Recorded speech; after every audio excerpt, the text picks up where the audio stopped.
కార్యకర్త ప్రాణముండదా ఇది బిక్కు బిక్కుమంటూ బతికేగా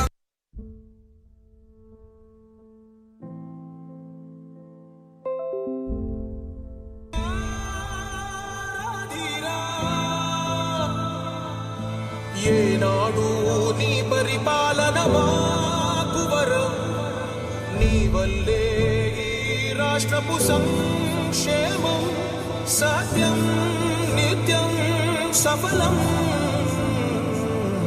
జనగణ మంగళ నాయకుడా ఘనమగు చరితల నాయకుడా పలుతరములు మము పరిపాలించర స్వామికుడా నవయుగ మేధో సైనికుడా సమయము తెలియని సేవకుడా యువన వ్యాంధ్రకు ప్రగతిని చూపర సాధకుడా వైతాళికుడా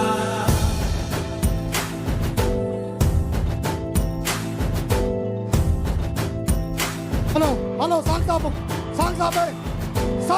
ప్రతి నిన్నే నిన్నే పిలిచింది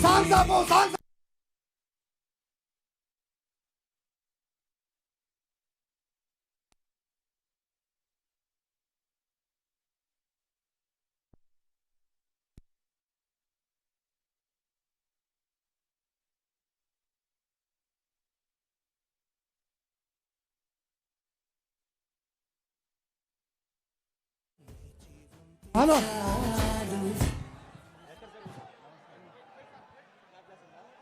హలో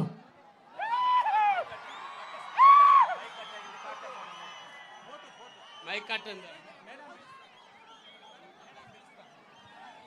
చెప్పండి సార్.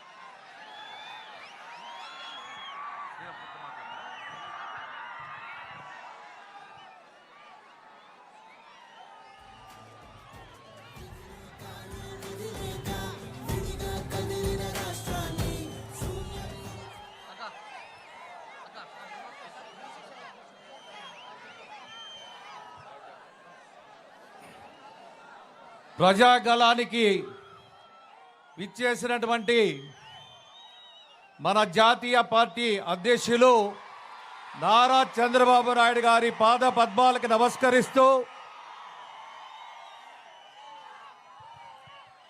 అదేవిధంగా సునీతమ్మ గారు నియోజకవర్గ ఇన్ఛార్జ్ గారు శ్రీరామ్ గారు అదేవిధంగా రాప్తాడు నియోజకవర్గ నలుమూల నుండి విచ్చేసినటువంటి పార్టీ నాయకులు కార్యకర్తలు అభిమానులు శ్రేయోభిలాషులు అందరికీ కూడా పేరు పేరున నాయక నమస్కారాలు ధన్యవాదాలు. మనం చూస్తూ ఉన్నాం రాక్షస పాలన జగన్మోహన్ రెడ్డి ఈ 5 సంవత్సరాల కాలంలో ఎన్నో దురాఘాతాలు దుర్మార్గాలు చేసి ఈ రాష్ట్రాన్ని దాదాపుగా 20 సంవత్సరాలు వెనకబడిపోయింది. ఆ రోజు విభజన అయిన తదనంతరం మన నాయకుడు ఆధ్వర్యంలో దాదాపుగా భారతదేశంలోనే అగ్రగామిగా అభివృద్ధి పథంలో ముందుకు దూసుకెళ్తున్నటువంటి తరుణంలో ఒక అవకాశం జగన్మోహన్ రెడ్డికి ఇస్తే ఈ రాష్ట్రం సర్వనాశనం అయిపోయింది. అందుకోసమే ముఖ్యంగా ఆలోచన చేయాలా. వెనకబడినటువంటి ప్రాంతం అభివృద్ధికి నోచుకున్నటువంటి అనంతపురం జిల్లా కరూరు జిల్లా, ఈ కరూరు జిల్లాకి ఒక ముఖ్యంగా హంద్రీనివా కెనాల్ని పూర్తి చేయడం అయితేనేమి, అదేవిధంగా గొల్లపల్లి మారాలు అయితేనేమి, చెర్లోపల్లి అయితేనేమి, అన్ని ప్రాంతాలకు కూడా నీళ్లు ఇచ్చినటువంటి ఘనత మా నాయకుడు చంద్రబాబు నాయుడు గారిది.